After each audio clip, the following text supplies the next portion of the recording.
Olá, tudo bem? Eu sou o Hugo Ribeiro. O trabalho de hoje que a gente vai apresentar chama Doenças Cardiovasculares e Covid-19. Qual sua relação? A coautora desse trabalho foi a Yasmine Mais, a professora orientadora desse trabalho foi a Ângela Ito. Pensando nesse tema, a gente pensa, por que foi tão desafiador para a área da saúde mundial a Covid-19? Desde dezembro de 2019, quando foi evidenciado o primeiro caso de Covid lá na China, é, a gente vem pensando desde lá que as condições, as comorbidades pré-existentes foi um dos fatores que deixou mais difícil essa pandemia. Os profissionais da área da saúde sanar os problemas desses pacientes, né? Os pacientes que tinham essas comorbidades como hipertensão, diabetes, obesidade ou uma maior idade têm uma taxa alarmante de morte, tem uma taxa muito alta de intubação, uma taxa muito alta de tempo de internação, muito maior daqueles que não têm nada. Isso já é uma coisa bem evidenciada dentro do mundo científico.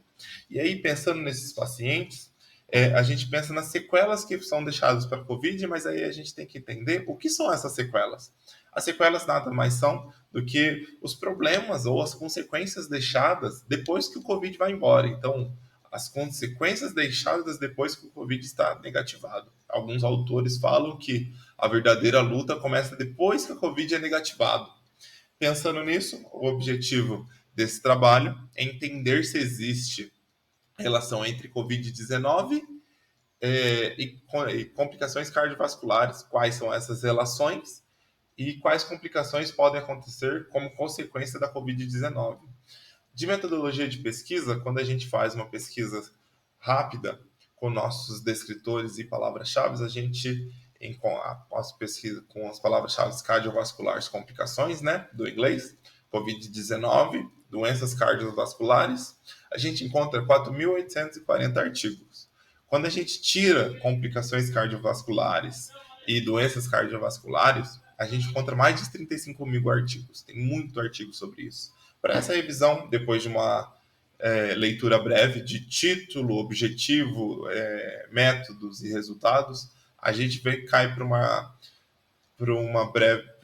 lista de 30 artigos. Para essa revisão, 4 artigos foram selecionados para entrarem nos critérios de aceite desse congresso. De resultados, a gente traz que ZAL evidenciou que as lesões miocárdias, arritmia, seguidos por insuficiência cardíaca e síndrome coronariana aguda foram os principais achados daquela revisão sistemática com meta-análise. Nessa mesma direção, Piccolinari evidenciou o infarto agudo do miocárdio, as arritmias também, os trombolismos venosos, os acidentes vascular cerebral, a trombose venosa profunda, embolia pulmonar, fibrilação atrial e até os tratamentos com vasopressores, insuficiência cardíaca e a miocardite. Esses foram os principais achados de Piccolinari. Tolu achou muito parecido com isso. Teve vários relatos de complicações cardiovasculares, como infarto agudo do miocárdio. Aí ele especifica no trabalho dele que foi o tipo 1. Ele associa as complicações cardíacas com as comorbidades, como eu falei no começo do trabalho. E as principais comorbidades desses pacientes com complicações cardiovasculares na revisão sistemática de Tolu e TIAL 2023 foram a diabetes mellitus tipo 2 e a hipertensão arterial. Já Nemat, ele diferente dos outros artigos, ele vai estudar as alterações dinâmicas do ECG e ele encontra principalmente as disfunções ventricular esquerda e a direita, a elevação do segmento ST e a inversão da onda T.